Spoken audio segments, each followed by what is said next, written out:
Alexander Wright adjusted his tie one last time as the transport pod slowed to a stop. Through the clear walls, he could see the grand chamber of the Galactic Council spread out before him. The room was huge, with high ceilings that seemed to reach into space itself. Seats rose in circles around a central platform, filled with aliens of all shapes and sizes. Some had too many eyes, others had skin that changed colors, and a few looked like they were made of crystal or metal. Alexander took a deep breath. He was the only human in the room. The weight of Earth's future rested on his shoulders. Human representative stepped forward. A voice boomed across the chamber. It belonged to High Chancellor Zorvex, a tall blue alien with 4 arms and eyes that glowed like stars. Alexander walked to the center platform. The floor lit up under his feet and screens appeared around him showing Earth from space. "Esteemed members of the Galactic Council," Alexander began, "humanity thanks you for this opportunity to—" "We did not ask you to speak," Zorvex cut him off. "We have called you here to deliver our decision." A murmur spread through the alien crowd. Alexander spotted a few friendly faces, or what passed for faces among some species. During his 3 months on Centauri Prime, he had made some allies, but they were too few and not powerful enough. Zorvex raised his upper arms for silence. "For 5 years we have watched Earth. We have studied your history, your wars, your rapid technological growth. The Council has never seen a species advance, from basic flight to space travel in less than a century." One of the Council members, a small green alien with large eyes, spoke up. "Their creativity is remarkable. Their arts, their music, their weapons," another Council member interrupted. This one looked like a giant insect. "Their endless wars. They split the atom and immediately used it to destroy their own cities." Alexander opened his mouth to defend humanity, but Zorvex silenced him with a look. "The Council has voted," the High Chancellor announced. "By a majority of 82%, humanity has been deemed too dangerous to join galactic society." The chamber went quiet. Alexander felt cold sweat on his back. "What does that mean exactly?" he asked, his voice steady despite his racing heart. "It means," Alexander Wright, "that Earth is now under quarantine. No alien vessels will visit your world. No human ships will be permitted beyond your solar system. Automated sentinel platforms will be established to enforce this decree. You are banished from the stars." The words hit Alexander like physical blows. He had failed. Earth had failed. "You can't do this," he said. "We have rights. We're an intelligent species. You deserve nothing," Zorvex replied coldly. "You are clever animals who found tools too powerful for your wisdom. Be grateful we do not simply destroy your world as some council members suggested." Alexander looked around the room, searching for support. Most aliens avoided his gaze, but one, a female with purple skin named Krell Nara, met his eyes directly. She gave him the slightest nod, so small others would miss it. "The decision is final," Zorvex continued. "You will be returned to Earth to deliver our message. Within 10 days, all communication arrays linking Earth to galactic networks will be shut down. You have 1 year to recall any human vessels currently outside your solar system." Alexander stood straight. "And if we refuse?" The insect-like council member clicked its mandibles. "Then they will be destroyed." The journey back to Earth took 3 days. Alexander spent most of it in his cabin, reviewing everything he had learned during his time with the Council. While they thought he was attending diplomatic meetings and cultural exchanges, he had secretly studied their technology, their defenses, and most importantly, their physics. The aliens believed humans couldn't understand certain advanced concepts, but Alexander had noticed something odd. Their quantum theories had holes that Earth scientists had already filled. Humans had taken different paths to the same destinations, sometimes finding better routes. When his ship landed in Geneva, a crowd waited for him. Government officials, military leaders, and news cameras surrounded the landing pad. They expected good news. They would be disappointed. Admiral Susan Blackwood was the first to greet him. She was tall, with gray hair cut short, her uniform perfect as always. "Did we get in?" she asked quietly as they walked toward the waiting officials. Alexander shook his head. "Worse than that. Much worse." The news hit Earth like a bomb. Riots broke out in major cities. Religious groups claimed it was the end times. Stock markets crashed. For weeks, chaos ruled. In a secret underground facility beneath the Rocky Mountains, Alexander met with world leaders and top scientists. He laid out everything he knew. "We've been banished," he explained, "but that gives us opportunities they don't expect." Dr. Alan Morrison, Earth's leading xenobiologist, looked skeptical. "What opportunities? They've cut us off from everything." Alexander smiled for the first time since returning to Earth. "They think we're primitive. They've underestimated us, and that's their mistake." He pulled out a small crystal from his pocket. "Before I left, Krelnara, a council member who secretly supports us, gave me this. It contains the specifications for their defense systems, their sensor technologies, everything we need." Admiral Blackwood leaned forward. "What are you suggesting?" "They expect us to either accept our prison or attack directly and fail," Alexander said. "They don't expect us to disappear." He activated a hologram showing the solar system with the planned alien Sentinel platforms. "These platforms have blind spots. They don't understand quantum entanglement the way we do. We can build ships that can slip past them, ships they can't detect." "You want us to sneak out?" the president asked. "I want us to build a shadow empire," Alexander replied. "Right under their noses. They gave us 5 years to develop faster than light travel. Imagine what we can do in 5 more years if we focus all our resources, all our creativity."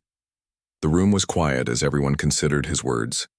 "They think they've seen everything humans can do," Alexander continued.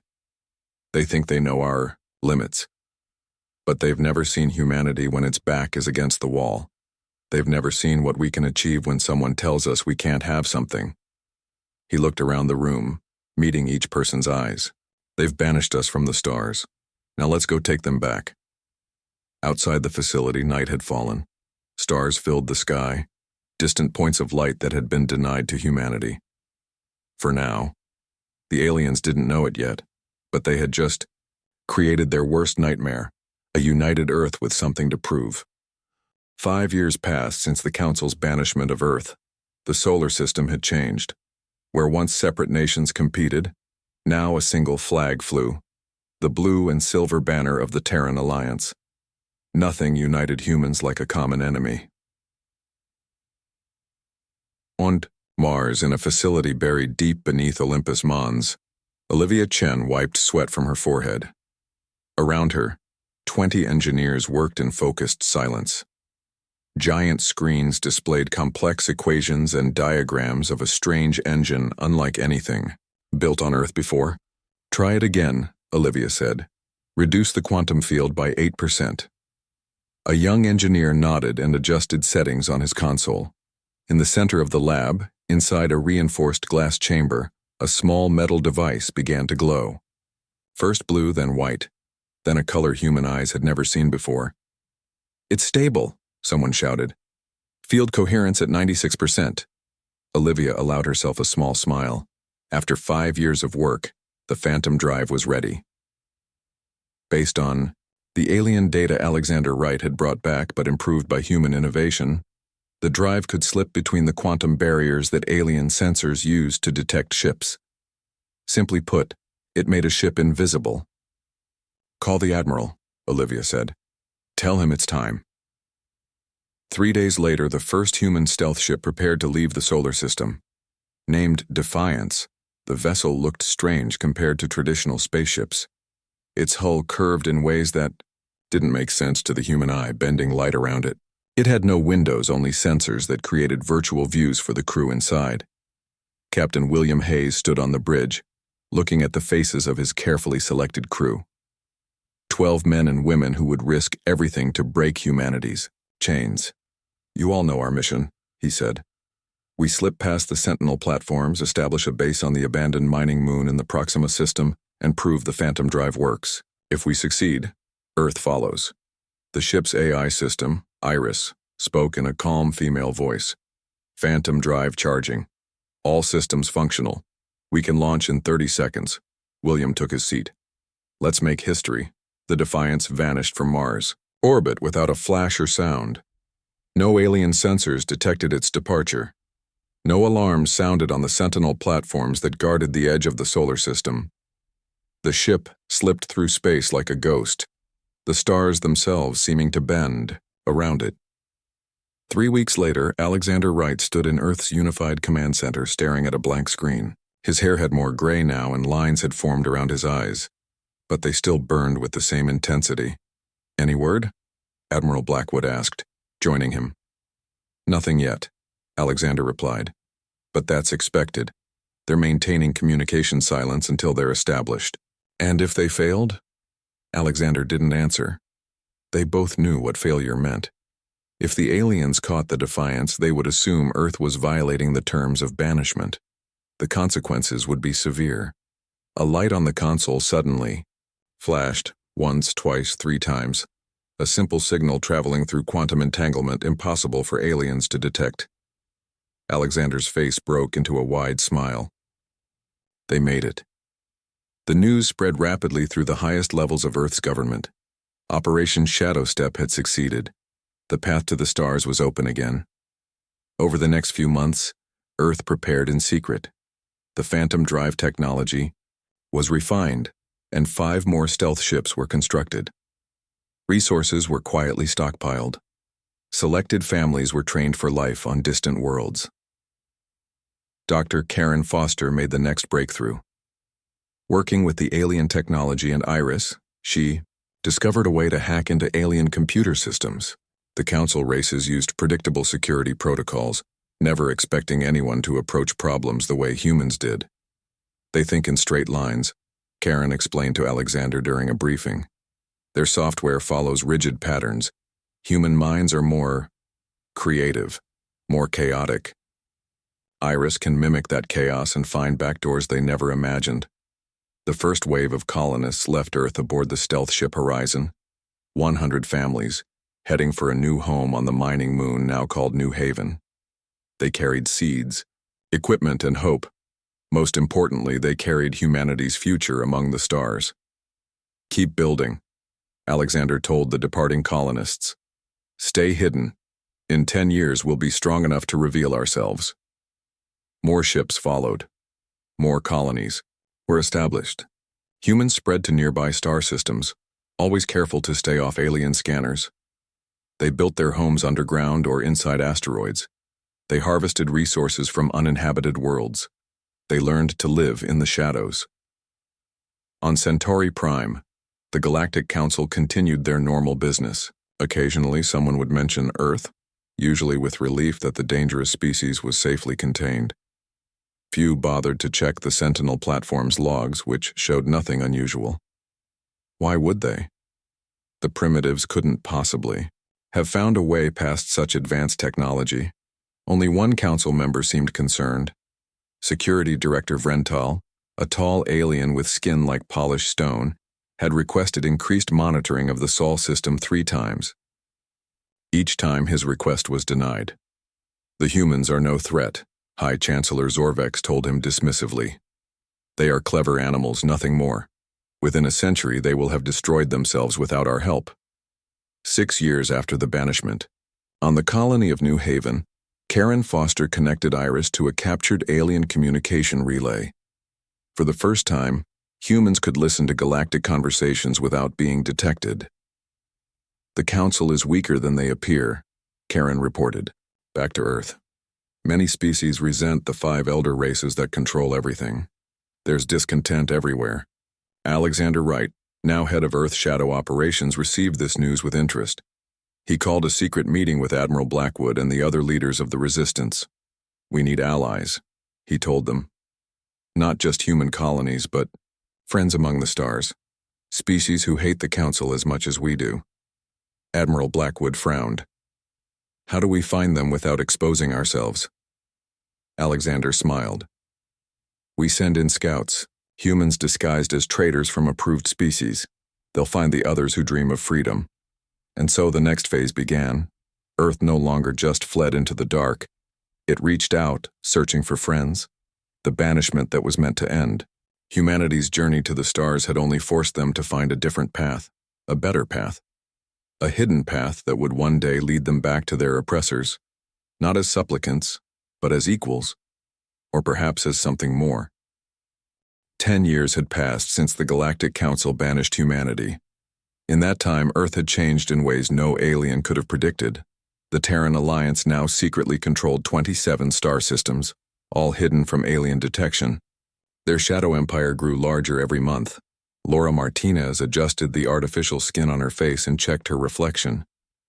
The blue tint looked natural now, and the extra fingers on each hand moved smoothly. To anyone who saw her, she appeared to be a Tralaxian trader, not a human spy. Her ship, disguised as a common merchant vessel, was docked at Nexus Station, one of the busiest trading hubs in Council space. "Identity confirmed," said the station's computer as Laura passed through security. "Welcome back, Trader Nexel." Laura smiled. The fake identity had held for over a year now. As she walked through the crowded station, she passed dozens of alien species. Some looked almost human, others were completely different. Clouds of gas, in containment suits or crystalline beings that floated above the ground. She entered a small bar frequented by minor officials from the council administration. In a dark corner sat her contact, a short alien with gray skin and large, sad eyes. His name was Dex, and like many members of his species, he resented the council's rule. "You're late," he said as Laura sat down. "Security was tight today," she replied. "What do you have for me?" Dex slid a small data crystal across the table. "Fleet movements for the next 3 months. The council is shifting resources to the outer rim. They're worried about pirate activity." Laura pocketed the crystal. "Pirates? Or something else?" "There have been incidents. Ships disappearing. Unusual energy readings. Some of the lower council members are concerned, but the elder species dismiss it." Dex leaned closer. "They're blind to anything that doesn't fit their understanding of the universe." This was exactly the kind of information Laura needed. For 3 years, she had built a network of informants throughout council space, aliens who felt overlooked or mistreated by the ruling powers. She called them the Starlight Coalition, and through them humans learned of council weaknesses, acquired advanced technology, and spread subtle disinformation. "There's something else," Dex said, his voice dropping to a whisper. "Security Director, Frentel is launching an investigation into anomalies near the border regions. He suspects organized activity." Laura kept her face neutral, though her heart beat faster. Frentel was dangerously smart. If anyone could discover humanity's shadow empire, it would be him. "Thank you," she said, sliding a credit chip to Dex. "This is valuable information." Back on Earth, General Daniel Powell inspected the newest addition to humanity's secret fleet. The ship was unlike anything in council space, a hybrid of human ingenuity and reverse-engineered alien technology. Its hull contained materials from 6 different star systems. Its weapons combined principles no single alien race had put together. "How many can we build?" he asked the chief engineer. "With our current resources? 20 this year. Double that next year if the new mining operations in the Rigel system stay on schedule." Powell nodded. The fleet was growing faster than expected. Soon they would have enough ships to defend all their hidden colonies and still mount offensive operations, if needed. In the command center below Olympus Mons on Mars, Alexander Wright, now Admiral Wright, received Laura's report. The news about Frentel troubled him. "How close is he to discovering us?" he asked his advisors. "Hard to say," replied Dr. Morrison, who had aged considerably in the past decade. "But we can't risk him finding even one of our outposts. If the council learns how far we've spread, they all knew what would happen. The council would launch a full military response against Earth, believing the hidden colonies were a preparation for war." "Perhaps," said Karen Foster, now head of counterintelligence, "it's time to consider Operation Daybreak." The room went silent. Operation Daybreak was their contingency plan, a coordinated reveal of human presence throughout council space. It was meant to be used years from now, when their position was stronger. "We're not ready," General Powell argued. The fleet isn't complete, our defensive systems. We may not have a choice, Alexander interrupted. If Vrental discovers us piece by piece, the Council will see us as sneaking aggressors. But if we reveal ourselves on our terms... The debate continued for hours. In the end, they agreed to accelerate preparations for daybreak but wait for more information before launching it. Meanwhile, across the galaxy, small signs of human influence appeared. Alien merchants adopted human trading practices without realizing their origin. Human music, disguised as the work of a minor council race, became popular in entertainment districts. Human medical techniques, introduced through third parties, saved lives on distant worlds. On the council itself, political divisions deepened. The 5 elder species that had ruled for millennia faced growing resistance from younger races. These second-tier civilizations, many secretly in contact with Laura's Starlight Coalition, began questioning ancient policies. In a private chamber on Centauri Prime, High Chancellor Zorvex met with Security Director Vrental. Your reports are disturbing, Zorvex said, looking through the data. But I see nothing to suggest these anomalies are connected. Vrental's stony face showed frustration. Chancellor, the pattern is clear. Someone is operating in council space using technology that doesn't match any known species. The energy signatures have similar quantum configurations despite appearing in systems light-years apart. Pirates sharing technology, perhaps, or natural phenomena we don't yet understand. Zorvex waved a dismissive hand. The Council faces real challenges: border disputes, resource allocation, the growing unrest among the middle compact worlds. I cannot divert resources to chase shadows. With respect, Chancellor, shadows are precisely what we may be facing. Back on Earth, Alexander Wright received a coded message from Laura Martinez. Vrental was planning inspection missions to 3 systems where humans had hidden outposts. There was no way to evacuate in time. Alexander called an emergency meeting of the Alliance leadership. They gathered in the underground command center, faces grim. We've run out of time, he told them. Vrental will find evidence of our activities. Within weeks, we need to launch Operation Daybreak. No one argued. They had always known this day would come. How many worlds can we reveal? Asked Admiral Blackwood. 112, replied General Powell. Plus the fleet. Alexander looked at the star map showing human outposts spread across council space like a silent web. For 10 years, they had prepared for this moment. For 10 years, they had built strength while remaining hidden. Send the signal, he ordered. All outposts to drop stealth protocols at exactly 800 Universal Time tomorrow. All ships to move to defensive positions. And prepare the message to the Council. That night, few people in the know slept. After a decade of silence, humanity was about to announce its return to the galactic stage. Not as supplicants begging to be readmitted, but as a power to be reckoned with. As dawn broke over Earth, Alexander Wright stood before a camera that would transmit his image across thousands of worlds. Behind him hung the blue and silver flag of the Terran Alliance. Send it, he said. The message went out, carried by communication systems the Council never knew existed. On 112 worlds, human outposts dropped their stealth fields. In dozens of star systems, human ships appeared as if from nowhere. The shadow had stepped into the light. The message from Earth played on every communication channel across Council space. Alexander Wright's face appeared on countless screens, in government buildings, on trading stations, and aboard ships. For many aliens, it was the first time they had seen a human in 10 years. People of the galaxy, Alexander began, his voice calm and measured. 10 years ago, the Galactic Council banished humanity from the stars. They placed us under quarantine, declaring us too dangerous for galactic society. Images flashed beside him. The Sentinel platforms around Earth's solar system, the official banishment decree, High Chancellor Zorvex delivering the verdict. The Council believed this would contain us. They were wrong.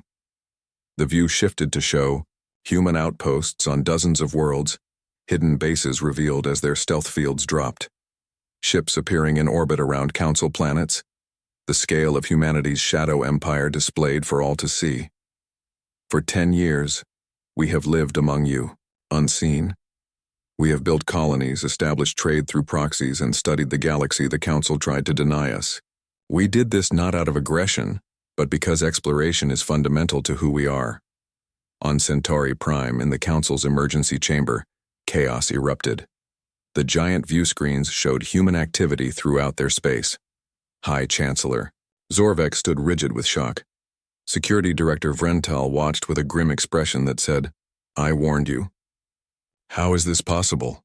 demanded a council member, an elder species representative. "The quarantine was foolproof." "Clearly not," Vrental replied coldly. Zorvex turned to his military advisors. "Order all nearby fleets to the human positions. They must be removed at once." On the screens, Alexander continued his message. "Today we reveal ourselves not as enemies, but as potential allies. To those council worlds who recognize our right to exist among the stars, we offer friendship and mutual benefit. To those who have suffered under the rule of the elder species, we offer partnership based on equality, not age or origin." This last statement sent new ripples of shock through the council chamber. He was directly challenging the foundation of their society, the principle that older, more evolved species naturally ruled younger ones. "He's calling for revolution," one elder species member hissed. Across the galaxy, on worlds where second-tier civilizations had long resented their treatment by the Council, Alexander's words found willing ears. On Trilax, crowds gathered in the streets cheering the broadcast. On Nevnar, government officials hurriedly met to discuss breaking from Council rule. Dozens of worlds where Laura Martinez's Starlight Coalition had been working saw immediate response. Back on Earth, in the HFY Command Center, Laura watched the reactions coming in. "It's working," she told Alexander when his broadcast ended. 17 worlds have already signaled support. Another 34 are likely to follow. General Powell entered with the latest military updates. "The Council is mobilizing their fleets as expected. 4 battle groups moving toward our largest revealed outposts." Alexander nodded. They had anticipated this. "And our defensive positions?" "All ships in place. First contact will be in the Proxima system in approximately 3 hours. Order all commanders to hold fire unless fired upon," Alexander said. "We want to show we're not the aggressors here." The first battle of what would later be called the 3-Day War began when a Council fleet arrived at Proxima Centauri. They found 3 human ships waiting, smaller than their massive vessels, but of strange design. Unidentified vessels, the Council commander transmitted. "You are in violation of Council space. Power down your systems and prepare to be boarded." The human captain, Sarah Miller, replied calmly, "Council vessels, we have no desire for conflict. We are exercising our right to free travel in this system." "There is no such right for quarantined species," the Council commander shot back. "This is your final warning." When the humans didn't move, the Council ships opened fire. Their energy weapons lashed out, expecting to slice through the smaller vessels. Instead, something remarkable happened. The human ship's hull seemed to absorb the energy, glowing briefly before releasing it harmlessly into space. Then they moved with a speed and maneuverability the Council had never seen, firing weapons that bypassed the alien shields completely. Within 20 minutes, the Council fleet retreated, 2 of their 6 ships disabled. Similar scenes played out across Council space as their forces encountered human technology that had evolved along different paths than their own. The Council's advantages of size and conventional firepower meant little against ships designed specifically to counter their capabilities. On Centauri Prime, the reports stunned the military high command. "How can they anticipate our tactics so perfectly?" one admiral demanded. "How do their shields absorb our weapons?" Security Director Vrental finally spoke the truth no one wanted to hear. "Because they've been studying us for 10 years while we ignored them." High Chancellor Zorvex faced a crisis unlike any in Council history. Half the second-tier worlds were already declaring neutrality or outright support for the human alliance. Military defeats mounted, and now the humans had requested a formal meeting. "We cannot negotiate with them," argued one elder species representative. "It would legitimize their violation of the quarantine." We may have no choice, another replied. Our fleets are failing. Our alliance is fracturing. Zorvex made his decision. Prepare my ship. I will meet with them personally. The meeting took place aboard a neutral vessel in orbit around an uninhabited planet. Alexander Wright led the human delegation. High Chancellor Zorvex brought representatives from the elder species. As they sat across from each other, Alexander studied the alien who had banished humanity 10 years earlier. Zorvex looked older. The blue of his skin faded somewhat, but his eyes still burned with the same arrogance. You have violated council law, Zorvex began without preamble. Your species was quarantined for the safety of all. A quarantine we never accepted, Alexander replied calmly. A judgment passed without our consent. Consent is not required for council decrees. And that, Alexander said, is precisely the problem. The council rules without the consent of most species under its control. That era is ending. He activated a hologram showing the current state of the conflict. Nearly a third of council worlds had already declared support for the humans. Another third had announced neutrality. The council's fleets had been defeated in 12 separate engagements without a single human ship lost. We don't want war, Alexander continued. We want recognition. We want the right to travel among the stars, to trade, to establish colonies in unclaimed systems. And if we refuse? Zorvex asked coldly. Then the conflict continues until you cannot refuse any longer. But there would be no winners in such a war. For hours they negotiated. The elder species representatives were inflexible, at first, unwilling to abandon thousands of years of unquestioned rule. But as reports continued to arrive of more worlds joining the human alliance, their position weakened. Finally, Zorvex asked the question that had clearly been bothering him from the start. How did you do it? How did you evade our sentinels? Our sensors should have detected your ships. Alexander smiled slightly. Your understanding of quantum physics has gaps. Gaps we filled with our own theories. You believed there was only one path to the stars. We found another. When the meeting ended, nothing was resolved. But as Alexander's ship departed, he knew the council's defeat was only a matter of time.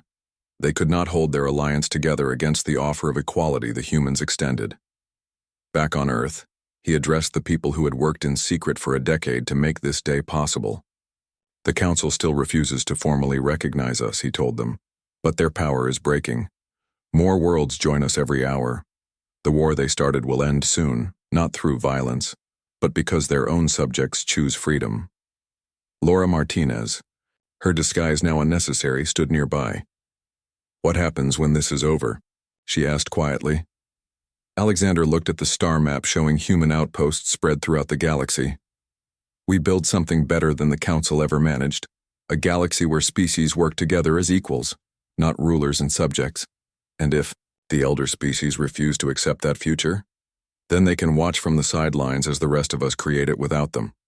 The 3-day war ended not with a massive battle but with a quiet message. 5 elder species representatives arrived at Earth, escorted by human ships. They came to discuss terms, though they refused to call it surrender. Alexander Wright met them in a simple room in Geneva. The walls were clear, showing the blue sky and green trees outside. He wanted them to see Earth, the planet they had tried to isolate from the galaxy. Your terms? Asked the lead elder representative, a tall being with skin like polished metal. Recognition, Alexander replied. Formal acknowledgement that humanity has the right to travel among the stars. Removal of all sentinel platforms around our solar system. And a new compact between species. What kind of compact? Another elder asked suspiciously. One based on cooperation, not control. Where age does not determine status. Where all voices are heard. The elders looked uncomfortable. For thousands of years they had ruled because they were first. Because they had achieved space travel while other species were still discovering fire. That order was now collapsing around them.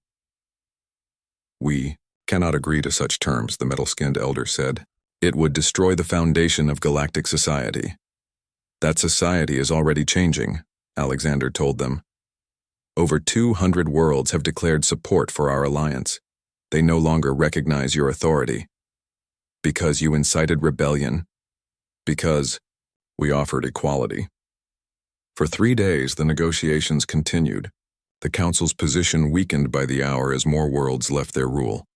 Finally, facing the collapse of their power, the elders agreed to a compromise. The quarantine of Earth would end. Humans would be recognized as a spacefaring civilization, with all associated rights. And a new governing body would be formed, one where all species had representation. They called it the Interstellar Concordat. 5 years later, Olivia Chen stood on a platform in the great chamber of the Concordat headquarters. Around her, representatives from 500 worlds watched as she took the oath of office. She had been elected as the first human to serve as Galactic Premier. The headquarters had been built on a neutral planet, a world with 2 suns that cast golden light across its surface. The building itself was a marvel of cooperation, designed by architects from 12 species, built with materials from 30 different worlds. "We have come far in 15 years, Olivia said, addressing the assembly. "From banishment to partnership, from isolation to connection. But our journey is not complete." In the audience, Alexander Wright listened with pride. His hair was white now, his body showing signs of age, but his eyes still burned with the same intensity. Beside him sat Krell Nara, the council member who had secretly helped humans all those years ago. "Did you ever imagine this?" she asked him quietly. "Not exactly this," he admitted, "but I knew we would find our way back to the stars." After the ceremony, Alexander visited the museum built near the Concordat headquarters. Inside were displayed artifacts from the remarkable journey, a piece of the first Phantom drive, schematics for the stealth ships, and at the center, the original Sentinel platform that had once guarded Earth's solar system. The platform had been repurposed as a monument, its weapons removed, its sensors deactivated. Now it bore the flags of all worlds in the Concordat, including Earth's blue and silver banner. A group of alien children on a school trip gathered around the display. Their teacher, a tall being with purple skin, explained the history. 15 years ago, humans were banished from galactic society. The Council believed they were too dangerous, too unpredictable. But instead of accepting their fate, humans found a way to slip past the barriers placed around them. They built a shadow empire that no one detected until they chose to reveal themselves. The children looked impressed. One of them, a small being with large eyes, raised a hand. Were humans really that dangerous? The teacher considered this. They were different. They approached problems in ways other species didn't understand. And yes, that made them dangerous, but not in the way the Council feared. They were dangerous to an unjust system, not to people. Alexander smiled as he listened. The teacher had captured the truth well. On his way back to Earth, Alexander's ship passed through systems that had once been forbidden to humans, worlds where human colonies now thrived alongside alien settlements. Trading stations where species from across the galaxy exchanged goods and ideas freely. On one such station, he paused to watch ships coming and going. Vessels of all designs, some built by single species, others the result of collaboration. Among them was a new class of exploration ship, created jointly by humans and former Council races, designed to venture beyond the edges of known space. Laura Martinez met him at the observation deck. She had aged too, but still carried herself with the same confidence that had made her Earth's most effective spy. "The Pathfinder missions launch next month," she told him. 20 ships heading for the galactic rim, places no one has explored before. "Who would have thought," Alexander mused, "that being banished would lead us here? Not just back among the stars, but leading the way to new ones." Laura smiled. "The Council made a fundamental error. They saw our differences as threatening, not valuable. They tried to contain what they didn't understand, and instead they forced us to become more than we might have been otherwise." Back on Centauri Prime, in a quiet garden away from the bustle of the city, former High Chancellor Zorvek sat alone. He had lost his position when the council collapsed, his influence vanishing as the old order fell. Now he was just another citizen in the new galactic society. Alexander had arranged this meeting, curious to speak with his old adversary one last time. As he approached, he saw how much the alien had aged, the once vibrant blue skin now pale, the forearms thin. "You've come to gloat," Zorvek said without looking up. "No," Alexander replied, sitting on a bench nearby. "I've come to understand." "Understand what?" "Why you feared us so much, why you tried to keep us contained." Zorvex was quiet for a long moment. "Because you were unpredictable. Because you didn't follow the patterns we expected. In 1,000 years of council rule, we had never encountered a species that advanced so quickly or thought so differently. And now? Now I see that the very traits we feared most are the ones reshaping the galaxy. Your adaptability, your willingness to try new approaches, your strange talent for making allies of enemies." Zorvex looked directly at Alexander. "You prove me wrong. I'm still not sure if that's a good thing." Alexander smiled. "The galaxy is changing. All of us are changing with it. Even you." As he left the garden, Alexander looked up at the stars visible even in the daytime sky. 15 years ago, those stars had been denied to humanity. Now they were home to human colonies, research stations, trading outposts, and beyond them, the unexplored reaches that the Pathfinder missions would soon venture into. The Council had banished humanity from the stars. But in doing so, they had set in motion events that would transform the galaxy and humanity's place in it forever. Sometimes, Alexander reflected, the greatest journeys begin with someone telling you that you cannot go.